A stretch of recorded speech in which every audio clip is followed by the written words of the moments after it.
Mi esposo y yo decidimos mudarnos y compramos una casa abandonada. Los antiguos propietarios habían fallecido en un accidente.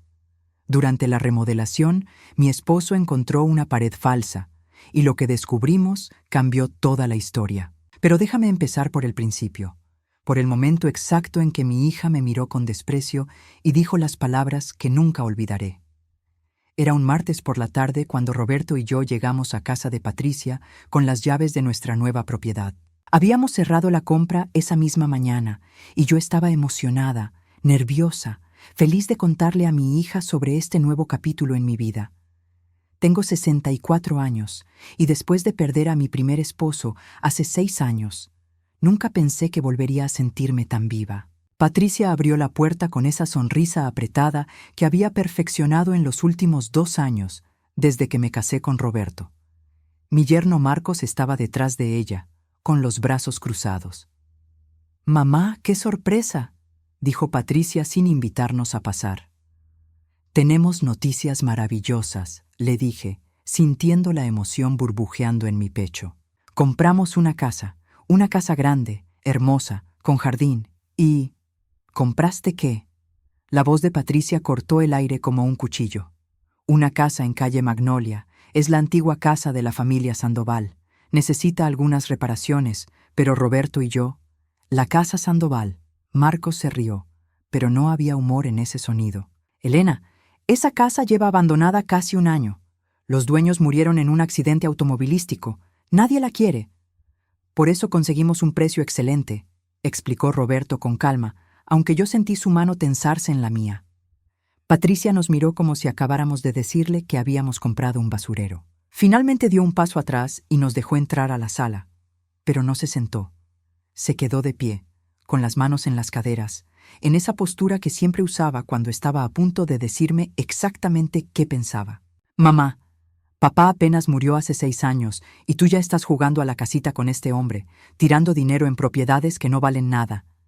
Cada palabra fue como una bofetada. Roberto apretó mi mano, pero yo me solté. Necesitaba enfrentar esto sola.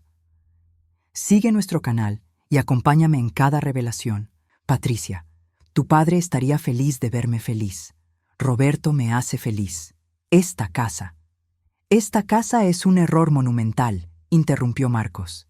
He visto los registros de propiedad. Esa casa necesita trabajo estructural. El techo probablemente está podrido y ni siquiera quiero pensar en la plomería. Van a gastar el doble de lo que pagaron solo en reparaciones. «Tenemos un presupuesto», dijo Roberto. «Hemos hablado con contratistas y...» «¿Y cuánto de ese presupuesto es el dinero de mi madre?», preguntó Patricia, sus ojos brillando con algo que me asustó. Era furia pura, pero había algo más debajo, algo calculador. «Patricia, ¿cómo te atreves?» «No, mamá. ¿Cómo te atreves tú? Papá trabajó toda su vida para dejarte segura, para dejarnos seguros, y tú estás desperdiciando ese legado en un hombre que conociste hace apenas 3 años y en una casa que probablemente se caerá a pedazos». Me quedé sin aliento. Roberto dio un paso adelante, pero yo levanté la mano para detenerlo. «Mi dinero es mi dinero, Patricia, y mis decisiones son mis decisiones, tus decisiones». Patricia soltó una risa amarga. «Mamá, a tu edad, ya no estás en condiciones de tomar este tipo de decisiones tan importantes. Es obvio que él», señaló a Roberto con desprecio, «te está influenciando». «Patricia, basta», dije, sintiendo las lágrimas quemando detrás de mis ojos, pero me negué a llorar frente a ella. No le daría esa satisfacción. «Marcos y yo hemos estado hablando», continuó, como si yo no hubiera dicho nada. «Creemos que sería mejor si nos dieras poder legal sobre tus finanzas. Solo temporalmente, por supuesto. Solo hasta que estés más estable emocionalmente». El mundo se detuvo. La miré, esta mujer que había criado, a quien había dado todo, y vi a una extraña. «Vamos, Elena», dijo Roberto suavemente. «No tenemos que escuchar esto». Pero yo no podía moverme. Necesitaba escuchar hasta dónde llegaría mi propia hija. «Hablé con el abogado Miller la semana pasada», dijo Patricia, y su voz ahora era más suave, casi dulce, que era peor que los gritos. «Me dijo que a tu edad, con el estrés de un nuevo matrimonio, un cambio de casa tan drástico. Bueno, estas son señales clásicas de deterioro en el juicio. No estás pensando claramente, mamá. Fuiste a un abogado, susurré. Fuiste a un abogado para hablar sobre mi capacidad mental. Por tu propio bien, mamá. Alguien tiene que protegerte de ti misma y de él. Roberto me tomó del brazo con firmeza esta vez. Nos vamos. Mientras caminábamos hacia la puerta, escuché a Marcos decir algo que me heló la sangre. Dale tiempo. Cuando se dé cuenta del error que cometió con esa casa, volverá rogando por ayuda. En el auto, Roberto condujo en silencio mientras yo luchaba por contener las lágrimas. Finalmente, cuando llegamos a un semáforo, habló. Elena, tu hija está. Lo sé, dije con voz quebrada. Lo sé exactamente lo que está haciendo. Esa noche, acostada en nuestra antigua habitación, mirando el techo, tomé una decisión. No dejaría que Patricia me convirtiera en una víctima. No dejaría que me arrebatara mi dignidad, mi independencia, mi vida. La casa de calle Magnolia sería mi declaración de independencia. Sería la prueba de que Elena Márquez todavía tenía control sobre su propia vida. No tenía idea de lo que estaba por descubrir detrás de esas paredes. No sabía que la casa guardaba secretos que me mostrarían exactamente hasta dónde puede llegar el amor de una hija, o la falta de él. La casa de calle Magnolia era más grande de lo que parecía desde afuera. 3 habitaciones, 2 baños, un sótano que Roberto quería convertir en taller, y ese jardín trasero que me había enamorado desde el primer momento. Pero cuando entramos por primera vez como dueños, con nuestras maletas y cajas, sentí algo extraño en el aire. No era miedo exactamente. Era como si la casa estuviera esperando algo. Vamos a empezar por el dormitorio principal, dijo Roberto esa primera mañana, con su cinta métrica y su libreta de notas. Siempre tan organizado, tan práctico. Eso era lo que amaba de él. El dormitorio era espacioso pero oscuro. Las ventanas estaban cubiertas con cortinas gruesas que probablemente llevaban allí desde que los Sandoval vivían aquí. Cuando Roberto las arrancó, la luz del sol reveló paredes con papel tapiz descolorido, manchas de humedad en las esquinas y un armario empotrado que ocupaba toda una pared. «Este armario es demasiado superficial», dijo Roberto, golpeando la pared del fondo. «Escucha esto». Golpeó de nuevo. El sonido era hueco. «Podría ser solo la construcción», dije, pero mi corazón ya estaba acelerándose. Roberto sacó su navaja y comenzó a raspar el papel tapiz del interior del armario. Debajo había madera, paneles viejos que no coincidían con el resto de la pared. Me arrodillé junto a él mientras trabajaba, quitando capa tras capa de papel y pegamento seco. «Elena, mira esto».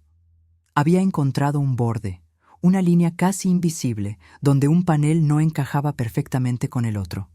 Roberto empujó y nada. Empujó más fuerte y escuchamos un clic suave. El panel completo se movió hacia adentro, revelando un espacio oscuro detrás. «Dios mío», susurré. Roberto sacó su teléfono y encendió la linterna. El espacio no era grande, tal vez medio metro de profundidad, pero estaba lleno de cosas. Cajas de zapatos, carpetas, un joyero pequeño de madera y algo envuelto en tela que parecía un marco de fotos. «No toques nada todavía», dije, aunque no sabía por qué. Algo en mi estómago me advertía. Pero Roberto ya estaba sacando la primera caja. La abrió en el piso del armario y ambos nos quedamos mirando su contenido en silencio. Fotografías. Decenas de fotografías de una mujer mayor con cabello gris recogido en un moño, sonriendo en algunas, seria en otras. En muchas de las fotos estaba sola, pero en algunas aparecían 2 personas más jóvenes, un hombre y una mujer, ambos de unos 40 años. «Deben ser los Sandoval», dije. «¿La pareja que murió?» «No», dijo Roberto volteando una de las fotos. En la parte de atrás, con letra temblorosa decía: «Magdalena, 1987, último cumpleaños con verdaderos amigos». «Magdalena», repetí. Ese era el nombre de la madre. Lo vi en los documentos de la venta. Magdalena Sandoval de Torres. Roberto sacó otra caja. Esta contenía cartas, docenas de sobres amarillentos. Abrió uno al azar y comenzó a leer en voz alta. Querida Amelia, han pasado 3 meses desde que te vi por última vez. Rodrigo y Silvia dicen que no es conveniente que reciba visitas, que mi salud es demasiado frágil. Pero Amelia, yo no estoy enferma. No de la manera que ellos dicen. Por favor, si recibes esta carta. La carta terminaba abruptamente, sin firma. Rodrigo y Silvia, dije. Esos eran los hijos, los que murieron en el accidente. Roberto abrió otro sobre. Esta carta era más larga, más desesperada. Magdalena hablaba de medicamentos que la hacían dormir todo el día, de un doctor que nunca la examinaba realmente, solo firmaba recetas que sus hijos le traían. Hablaba de cómo habían vendido sus joyas sin su permiso, de cómo le decían que estaba confundida cuando preguntaba por su dinero. Sus propios hijos la estaban. No pude terminar la frase. Controlando, terminó Roberto. La estaban controlando completamente. Sacamos todo del escondite. El joyero contenía algunas piezas, nada extraordinariamente valioso, pero joyas personales. El tipo de cosas que una mujer guarda por razones sentimentales, un anillo con una pequeña esmeralda, un broche de plata, unos aretes de perlas. En el fondo del joyero había una nota. Lo único que pude esconder de ellos. M. Las carpetas contenían documentos. Copias de estados de cuenta bancarios donde alguien había marcado con círculos rojos los retiros grandes, todos firmados por Rodrigo o Silvia. Recetas médicas para medicamentos que yo reconocí. Sedantes fuertes, antipsicóticos. La letra del médico era ilegible, pero el nombre estaba estampado en cada página. Dr. Héctor Maldonado. Elena, mira esto. Roberto desenvolvió el marco que estaba cubierto con tela. Era una fotografía grande, profesional, de Magdalena cuando era más joven, tal vez de 50 años. Estaba radiante, llena de vida, con ojos brillantes que miraban directamente a la cámara. Al lado de la foto, pegado con cinta al marco, había una nota escrita en la misma letra temblorosa de las cartas. Para quien encuentre esto, mi nombre es Magdalena Sandoval. Tengo 72 años y estoy en pleno uso de mis facultades mentales, sin importar lo que mis hijos digan. He escondido estas cosas porque sé que algún día intentarán borrar quién soy realmente. No estoy loca, solo estoy atrapada. Si encuentras esto, por favor recuerda que yo era una persona real, con una vida real, antes de que ellos decidieran que era más conveniente que estuviera enferma. Fecha: 15 de marzo, 2023. Mis manos temblaban sosteniendo el marco. Marzo de 2023.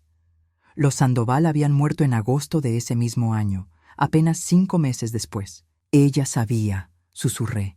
Sabía lo que le estaban haciendo y trató de dejar evidencia. Roberto se sentó pesadamente en el piso. Elena, esto es abuso. Esto es lo que le hicieron a esta mujer en su propia casa. Miré alrededor del dormitorio con nuevos ojos. Magdalena había dormido aquí, había escondido estas cosas aquí, había escrito esas cartas desesperadas pidiendo ayuda que nunca llegó. Había muerto en esa casa, controlada por sus propios hijos hasta el final. Mi teléfono sonó, rompiendo el silencio pesado. Era un mensaje de Patricia. Mamá, necesitamos hablar sobre tu situación. Marcos y yo hemos decidido que es momento de tomar medidas más serias por tu bien. Llámame. Miré el mensaje, luego miré las cartas de Magdalena esparcidas en el piso, las fotografías de una mujer que había sido borrada sistemáticamente por su propia familia. Y por primera vez sentí verdadero miedo, no de fantasmas o espíritus, miedo de algo mucho más real y mucho más aterrador, el reconocimiento de un patrón. Las palabras de Patricia resonaron en mi cabeza. A tu edad, ya no estás en condiciones de tomar decisiones tan importantes. Las mismas palabras, la misma estrategia, la misma cruel manipulación que había destruido a Magdalena Sandoval. Roberto, dije con voz temblorosa, necesito contarte algo sobre lo que Patricia me dijo ayer. Sobre el abogado. Esa noche no pude dormir. Las palabras de Magdalena seguían resonando en mi cabeza. No estoy loca, solo estoy atrapada. Me levanté a las 3 de la mañana y bajé a la cocina. Roberto me encontró allí una hora después, rodeada de las cartas y fotografías que habíamos encontrado. Elena, necesitas descansar, dijo suavemente. Necesito entender qué le pasó a esta mujer, respondí. Los documentos de venta decían que Rodrigo y Silvia murieron en un accidente automovilístico, pero no mencionaban cómo murió Magdalena. ¿Por qué importa eso ahora? Porque necesito saber si escapó. Necesito saber si al final logró liberarse de ellos. A la mañana siguiente, mientras Roberto comenzaba a trabajar en las reparaciones del techo, yo conduje hasta la biblioteca municipal. La bibliotecaria, una mujer amable de unos 50 años, me ayudó a buscar en los archivos del periódico local. Encontré el obituario de Magdalena Sandoval I. Murió el 3 de junio de 2023, apenas 3 meses después de escribir esa nota desesperada. Falleció pacíficamente en su hogar, rodeada de sus amorosos hijos Rodrigo y Silvia. Las palabras me dieron náuseas, pero fue el artículo de 2 meses después el que me heló la sangre. Tragedia familiar. Pareja muere en accidente de tránsito. Rodrigo y Silvia Sandoval habían muerto cuando su automóvil se salió de la carretera en una curva peligrosa. El artículo era breve, casi clínico. Pero había algo más, una pequeña nota al final. La policía descartó irregularidades, aunque testigos reportaron que el vehículo aceleró antes de la curva. Aceleró, no frenó, aceleró. Tomé fotos de todo con mi teléfono y conduje de regreso a casa. Pero cuando llegué, algo estaba diferente. La puerta principal estaba entreabierta. «¿Roberto?», llamé, entrando con cuidado. «Arriba», respondió su voz. «Elena, ven rápido». Lo encontré en el dormitorio principal, de pie frente al armario abierto. El escondite secreto estaba expuesto, pero vacío. «¿Dónde están las cosas de Magdalena?», pregunté. Eso iba a preguntarte yo. Cuando bajé a almorzar, todo estaba aquí. Regresé hace 10 minutos y... Hizo un gesto hacia el espacio vacío. Sentí que el piso se movía bajo mis pies. «Roberto, la puerta estaba abierta cuando llegué. Yo la cerré con llave cuando saliste. Revisamos toda la casa. Nada más faltaba. Ni el televisor, ni las herramientas de Roberto, ni mi bolso que había dejado en la mesa de la cocina. Solo las cosas de Magdalena habían desaparecido. Las fotografías, las cartas, los documentos, el joyero, todo. «Tenemos que llamar a la policía», dijo Roberto. Pero antes de que pudiera responder, mi teléfono sonó. Patricia. «Mamá, qué bueno que contestas. Necesito que vengas a casa ahora. Es urgente». «Patricia, ahora no es buen momento. Alguien entró a nuestra casa y... Marcos y yo pasamos por tu casa hace una hora», interrumpió. Su voz sonaba extraña, demasiado dulce. «Queríamos disculparnos por lo del otro día. Tocamos pero nadie respondió. La puerta estaba abierta, así que entramos para asegurarnos de que estuvieras bien. Mi sangre se convirtió en hielo. Entraron a mi casa. Estaba abierta, mamá. Nos preocupamos. ¿Ves? Esto es exactamente a lo que nos referíamos. Dejar la puerta abierta, olvidar cerrar con llave. Estos son signos preocupantes. Yo no dejé la puerta abierta. Mamá, Roberto probablemente olvidó cerrarla. A su edad es comprensible que... Roberto tiene 58 años y cierra las puertas perfectamente bien. Hubo una pausa. Cuando Patricia habló de nuevo, su voz había perdido toda la dulzura fingida. «Mamá, encontramos algunas cosas extrañas en tu casa. Papeles viejos, fotografías de gente que no conocemos. Basura, realmente. La tiramos por ti. Esa casa necesita una limpieza profunda». «Tiraron». «¿Qué tiraron exactamente, Patricia?» «Desperdicios que alguien dejó en un armario. Mamá, ¿estás bien? Suenas paranoica». La palabra cayó como una bomba. Paranoica. La misma palabra que los hijos de Magdalena probablemente usaron con ella. «Quiero que me devuelvas lo que tomaste de mi casa», dije, tratando de mantener la voz firme. «No tomamos nada, mamá. Limpiamos basura. Mira, ven a casa. Marcos preparó café y necesitamos hablar sobre algunos arreglos que hemos hecho por tu bien». Colgué. Mis manos temblaban tanto que casi dejé caer el teléfono. «Se llevaron todo», le dije a Roberto. Patricia y Marcos entraron aquí y se llevaron todas las evidencias de lo que les pasó a los Sandoval. ¿Por qué harían eso? Porque ella sabe exactamente lo que esas cartas y documentos probaban. Porque reconoció el patrón. Los siguientes días fueron una pesadilla silenciosa. Cosas pequeñas comenzaron a desaparecer o a aparecer en lugares equivocados. Mis llaves del auto, que juraba haber dejado en la mesita de la entrada, aparecían en el refrigerador. El termostato de la casa se ajustaba a temperaturas extremas cuando juraba no haberlo tocado. Una vez encontré todas las luces de la casa encendidas a las 3 de la mañana, aunque Roberto y yo estábamos dormidos. «Estoy volviéndome loca», le dije a Roberto una noche, después de encontrar mi teléfono en el congelador. «No estás volviéndote loca. Alguien está haciendo esto». «¿Quién? ¿Patricia tiene copias de nuestras llaves?» No teníamos pruebas, solo incidentes extraños que podían explicarse como olvidos, como errores normales de gente mayor. Exactamente el tipo de cosas que Patricia podría usar para demostrar que yo estaba perdiendo facultades. Una semana después de que las cosas de Magdalena desaparecieran, recibí una llamada de un número desconocido. Era una mujer mayor con voz temblorosa. «¿Elena Márquez? Mi nombre es Carmen Herrera. Vivo al lado de su casa, la casa donde vivían los Sandoval». «Señora Herrera, ¿en qué puedo ayudarla?» «No es en qué puede ayudarme, es en qué puedo ayudarla yo.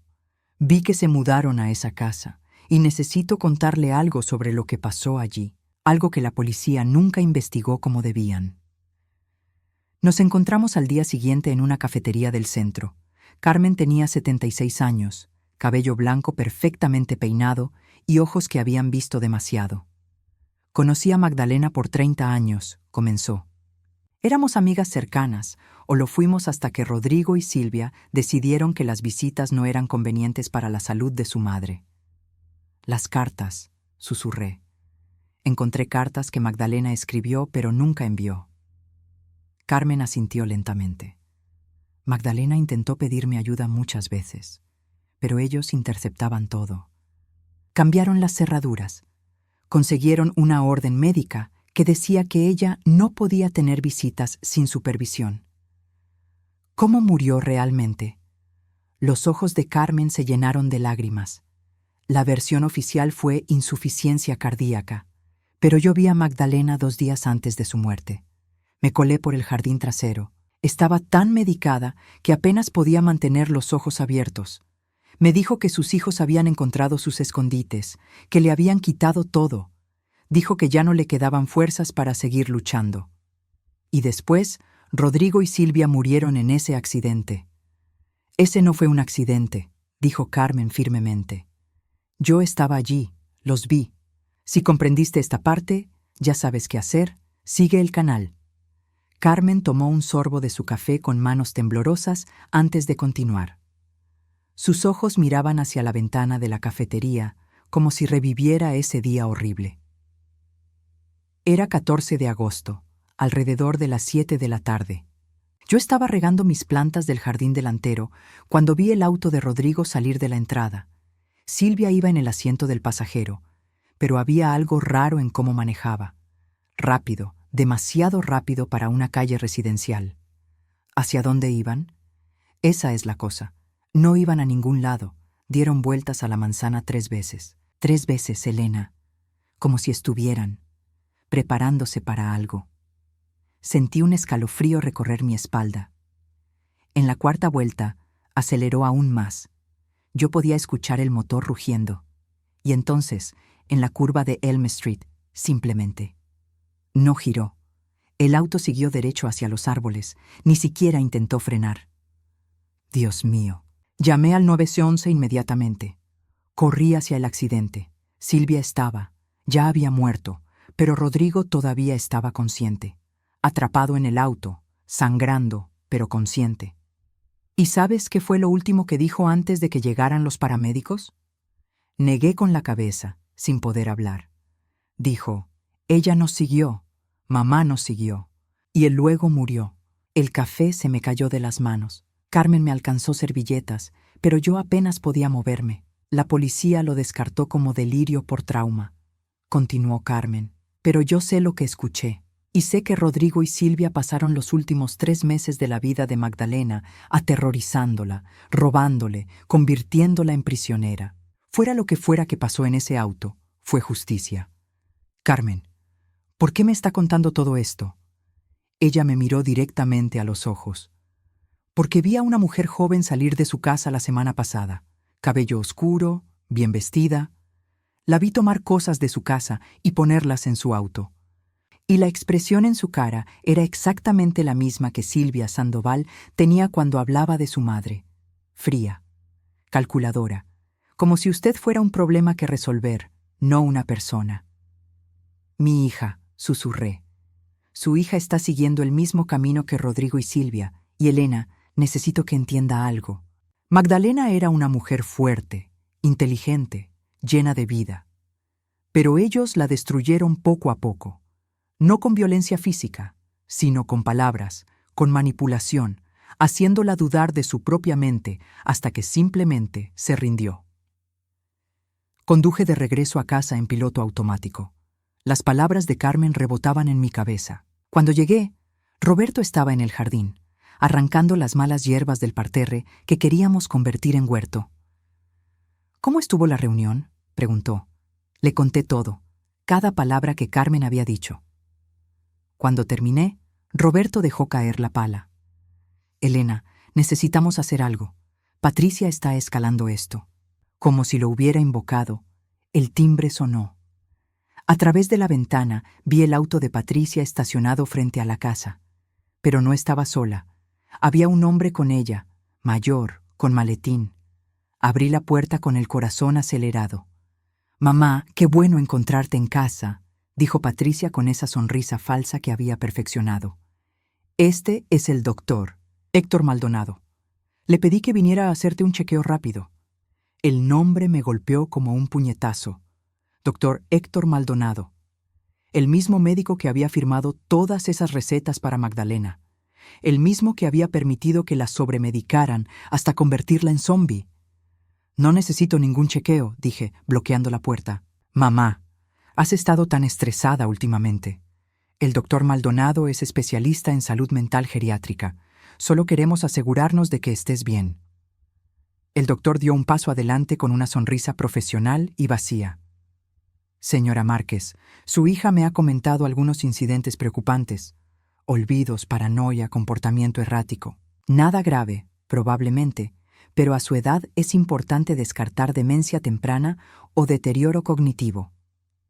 «Salgan de mi propiedad», dije con voz firme, aunque por dentro estaba temblando. «Elena, no seas ridícula», intervino Patricia, y por primera vez vi frustración genuina en su rostro. «Estamos tratando de ayudarte, como Rodrigo y Silvia trataron de ayudar a Magdalena Sandoval». Patricia se quedó helada. El doctor Maldonado también, y en ese momento supe que él sabía exactamente quién era Magdalena y qué le habían hecho. «No sé de qué estás hablando», dijo Patricia, pero su voz había perdido toda convicción. «Hablo de la mujer que vivió en esta casa, la mujer que fue sistemáticamente drogada y controlada por sus propios hijos con la ayuda de este médico. La mujer que murió básicamente prisionera porque sus hijos decidieron que era más conveniente que estuviera incapacitada». El doctor Maldonado dio un paso atrás. «Señora Márquez, creo que hay un malentendido». «No hay ningún malentendido. Tengo las recetas, tengo las cartas, tengo testigos». Era mentira. Patricia había tomado todas las evidencias, pero no necesitaban saber eso. Patricia me miró con ojos entrecerrados. «Mamá, esas acusaciones son muy graves y completamente infundadas. Si estás imaginando conspiraciones, eso solo confirma que necesitas ayuda profesional. La única persona que necesita ayuda aquí eres tú, Patricia, para entender por qué crees que tienes derecho a controlar la vida de tu propia madre. Estoy tratando de protegerte. Estás tratando de robarme mi vida, mi dinero y mi dignidad, exactamente como Rodrigo y Silvia le hicieron a Magdalena». Patricia se acercó, bajando la voz para que solo yo pudiera escuchar. «Mamá, esto puede hacerse por las buenas o por las malas. Marcos y yo hemos consultado con 3 abogados. Tenemos documentación de tus comportamientos erráticos. El doctor Maldonado está dispuesto a testificar sobre tu deterioro mental. Podemos hacer esto de manera voluntaria, con tu cooperación, o podemos ir a corte y hacerlo oficial. Estás amenazándome. Te estoy dando opciones. Roberto apareció detrás de mí, colocando una mano protectora en mi hombro. Creo que es hora de que se vayan. Ambos. ¿Y tú? Patricia se volvió hacia Roberto, con veneno puro en sus ojos. Tú eres parte del problema. Un hombre que aparece de la nada y convence a una viuda vulnerable de que gaste su herencia en esta casa ruinosa. ¿Cuánto tiempo planeaste esto, Roberto? ¿Desde cuándo estabas buscando una mujer mayor con dinero? Patricia, mi voz salió como un látigo. Sal de mi casa ahora mismo o llamo a la policía. Ella se rió. ¿Y les dices qué? ¿Que tu hija te trajo un médico para un chequeo de bienestar? Adelante, mamá. Llama a la policía. Eso solo los convencerá más de que estás paranoica y delirante. Se fueron, pero mientras caminaban hacia su auto, Patricia se dio vuelta una última vez. Tienes una semana para reconsiderar, mamá. Después de eso, Marcos y yo procedemos legalmente. Y cuando lo hagamos, no solo perderás el control de tus finanzas, perderás el control de tu vida entera. Historias como esta merecen ser escuchadas. Sigue el canal. Esa noche no dormí. Me quedé sentada en la cocina con una taza de té que se enfrió en mis manos, pensando en Magdalena, pensando en cómo ella había intentado esconder evidencias, escribir cartas, pedir ayuda. Y al final, todo había sido inútil. Sus hijos habían ganado, pero yo no era Magdalena. Y esta vez, la historia terminaría diferente. A las 6 de la mañana, tomé el teléfono y llamé a Carmen Herrera. Carmen, necesito preguntarte algo. ¿Dijiste que tenías alguna de las cartas que Magdalena te envió? Tengo 3 que logré recibir antes de que Rodrigo y Silvia interceptaran el resto. ¿Por qué? Porque necesito un abogado y necesito evidencias. Carmen llegó a mi casa 2 horas después con un sobre manila lleno de cartas. Mientras Roberto preparaba café, yo leí cada una con creciente horror y determinación. En ellas, Magdalena describía exactamente lo que le estaban haciendo: el aislamiento, las medicaciones innecesarias, el control financiero. «Hay algo más», dijo Carmen, sacando un pequeño dispositivo USB. «Magdalena me dio esto 3 semanas antes de morir. Me hizo prometerle que lo guardaría en caso de que algo le pasara. Nunca tuve el valor de verlo». Conecté el USB a mi laptop. Era un video. Magdalena aparecía en pantalla, sentada en lo que reconocí como el dormitorio principal, la misma habitación donde habíamos encontrado sus cosas escondidas. Se veía frágil, mucho más delgada que en las fotografías, con ojeras profundas, pero sus ojos estaban claros, lúcidos. Mi nombre es Magdalena Sandoval. Hoy es 10 de mayo de 2023 y estoy grabando esto porque sé que mis hijos van a decir que estoy loca, que estoy senil, que no sé lo que digo, pero estoy completamente cuerda y necesito que quede constancia de lo que me están haciendo. Por 15 minutos, Magdalena detalló el abuso sistemático. Mostró los frascos de medicamentos que la obligaban a tomar. Leyó extractos de sus estados de cuenta, mostrando retiros que ella nunca autorizó. Mostró las cerraduras nuevas que habían puesto en su propia puerta. «Si estás viendo esto», terminó el video, «significa que ya no estoy aquí para defenderme. Por favor, no dejes que digan que era una anciana confundida que necesitaba ayuda. Era una mujer atrapada que necesitaba escapar». Cuando el video terminó, los 3 nos quedamos en silencio. Luego Carmen habló. «Elena, conozco a un abogado. Se llama Ana Beltrán. Se especializa en casos de abuso de ancianos. Representó a la familia de un hombre en una situación similar hace 2 años. Esa tarde me reuní con Ana Beltrán en su oficina del centro. Era una mujer de unos 40 años, con mirada afilada y modales directos que me gustaron inmediatamente. «Señora Márquez, su caso no es inusual, desafortunadamente. Veo esto más seguido de lo que debería. Hijos adultos que ven a sus padres mayores como obstáculos financieros en lugar de personas». Le mostré todo. El video de Magdalena, las cartas, Le conté sobre la visita del doctor Maldonado, sobre las amenazas de Patricia. El problema, dijo Ana, es que su hija ya está construyendo un caso. La visita del médico, aunque usted la rechazó, quedará documentada. El hecho de que compró esta casa específica podría usarse para sugerir que está obsesionada o delirante. Entonces, ¿qué puedo hacer? Contraatacar antes de que ella lo haga. Necesito que se haga una evaluación psicológica completa con un geriatra independiente de mi confianza. Necesito documentar cada incidente de manipulación y necesito que esté preparada para cortar contacto completamente con su hija si es necesario. Ya estoy preparada, dije sin dudar. Esa semana fue un torbellino. Me sometí a 3 días de evaluaciones con la doctora Lucía Vargas, una geriatra que Ana recomendó. Pruebas de memoria, evaluaciones cognitivas, exámenes psicológicos. Todo diseñado para demostrar que estaba en pleno uso de mis facultades. Señora Márquez, me dijo la doctora Vargas al final de la última sesión, usted tiene la función cognitiva de alguien 20 años más joven. No hay absolutamente ninguna evidencia de demencia, deterioro o incapacidad mental de ningún tipo. ¿Puede poner eso por escrito? Ya lo hice. 3 copias. Una para usted, una para su abogado y una que presentaré personalmente si hay algún procedimiento legal. Mientras tanto, Roberto instaló cámaras de seguridad en toda la casa. Si Patricia intentaba entrar de nuevo o manipular cosas, tendríamos evidencia. 4 días después del ultimátum de Patricia, ella apareció de nuevo. Esta vez traía a Marcos, al doctor Maldonado y a otro hombre que se presentó como el abogado de familia Ramírez. «Mamá, venimos en son de paz», comenzó Patricia, pero su voz carecía de su dulzura habitual. Estaba frustrada, incluso un poco desesperada. «Hemos preparado algunos documentos que harán todo más fácil para todos».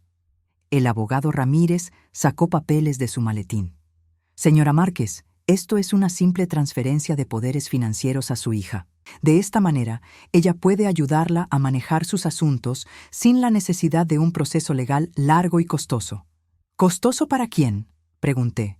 «Bueno, para todos. Los procedimientos de incapacidad pueden tomar meses y son muy públicos. Esto sería más, discreto». «Discreto», repetí. «Como cuando discretamente entraron a mi casa sin permiso y robaron mis pertenencias». Patricia se puso rígida. «No robamos nada. Ya te lo dije. Era basura. Era evidencia. Evidencia de lo que le pasó a Magdalena Sandoval en esta casa. Evidencia de cómo fue abusada por sus hijos con la ayuda de ese médico». Señalé al doctor Maldonado, quien había estado callado todo este tiempo. «Señora Márquez», intervino el doctor con voz profesional, «no sé qué le han dicho, pero yo nunca». «Tengo el video», lo interrumpí. «Magdalena grabó un video antes de morir. En él muestra los frascos de medicamentos que usted le recetó. Medicamentos que la mantenían sedada todo el día. Medicamentos que ella nunca necesitó». El doctor palideció. «Y tengo las cartas, las que Carmen Herrera guardó, las que detallan el abuso sistemático». Patricia se puso de pie bruscamente. «Suficiente. Mamá, o firmas estos papeles ahora, o mañana mismo presentamos una petición de incapacidad. Tenemos 3 médicos dispuestos a testificar sobre tu deterioro mental. Y yo tengo uno dispuesto a testificar que estoy perfectamente sana. La doctora Lucía Vargas, tal vez hayas oído de ella. Es una de las geriatras más respetadas del Estado». Vi la duda cruzar el rostro de Patricia por primera vez. «Además», continué, sintiendo una calma extraña apoderarse de mí, «he tomado ciertas medidas legales. Mi testamento ha sido actualizado. Mis finanzas están en un fideicomiso que tú nunca podrás tocar. Y he presentado una orden de restricción preliminar contra ti, contra Marcos y contra el doctor Maldonado». «No puedes hacer eso», susurró Patricia. «Ya lo hice. Mi abogada, Ana Beltrán, presentó los papeles ayer. Tienen prohibido acercarse a esta propiedad. La próxima vez que entren sin permiso, será allanamiento». Marcos finalmente habló. «Elena, estás cometiendo un gran error. Patricia es tu única hija. Cuando realmente necesites ayuda, Cuando realmente estés enferma, ¿quién crees que va a cuidarte? Esa amenaza, disfrazada de preocupación, me dio la fuerza final que necesitaba. Prefiero morir sola y con dignidad que vivir prisionera de mi propia hija. Ahora salgan de mi casa. Mamá. Patricia tenía lágrimas en los ojos, pero no sabía si eran reales o calculadas. ¿De verdad vas a tirar nuestra relación a la basura por este hombre y esta casa? No, dije con calma. Tú tiraste nuestra relación cuando decidiste que mi dinero era más importante que mi bienestar, cuando me miraste y viste una cuenta bancaria en lugar de tu madre. 6 meses después de que Patricia salió de mi casa por última vez, me desperté en el dormitorio principal sin ese peso en el pecho que había cargado durante años. El sol entraba por las ventanas nuevas que Roberto había instalado, iluminando las paredes que ahora estaban pintadas de un azul suave que yo había elegido. La casa ya no se sentía como un lugar de secretos y tragedias.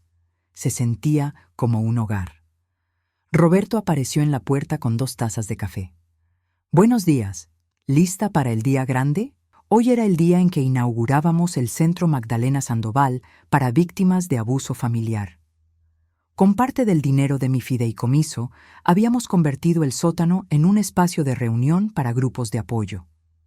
Carmen Herrera sería la coordinadora voluntaria y la doctora Vargas había aceptado ofrecer consultas gratuitas una vez al mes. Lista, dije, tomando el café y mirando por la ventana hacia el jardín donde habíamos plantado rosas en memoria de Magdalena. Los últimos 6 meses no habían sido fáciles.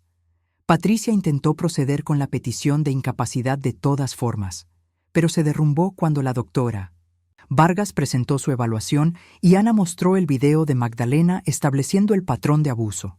El juez no solo rechazó la petición, sino que formalizó la orden de restricción. El doctor Maldonado perdió su licencia médica después de que Ana presentó las evidencias ante la Junta Médica Estatal. Resulta que Magdalena no había sido su única víctima. Había otros 3 casos similares de ancianos sobremedicados cuyos familiares habían estado pagando generosamente por sus servicios. Marcos perdió su trabajo cuando la compañía descubrió que había estado desviando recursos de la empresa para pagar los abogados de Patricia. El divorcio fue rápido y brutal. En cuanto a Patricia, la vi una sola vez más después de la corte. Fue hace 3 semanas. Apareció en la puerta del supermercado cuando yo salía con mis compras. Se veía diferente, más delgada, con ojeras profundas. Su ropa cara había sido reemplazada por jeans ordinarios y una sudadera. «Mamá», dijo, su voz apenas un susurro. Me detuve, pero no me acerqué. «Solo quiero que sepas que lo siento, que nunca debí», se le quebró la voz.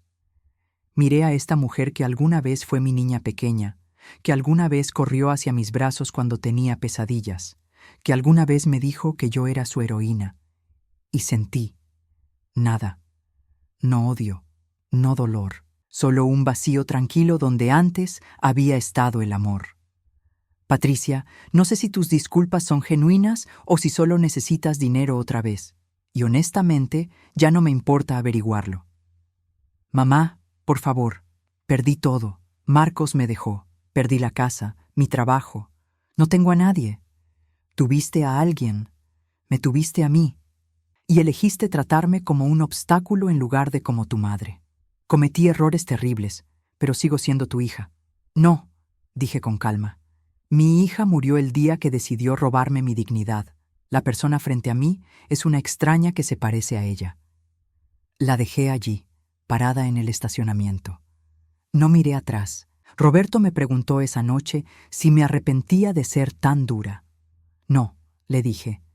Magdalena se rindió porque estaba sola y cansada. Yo no estoy sola y he aprendido que a veces el amor más importante es el amor propio.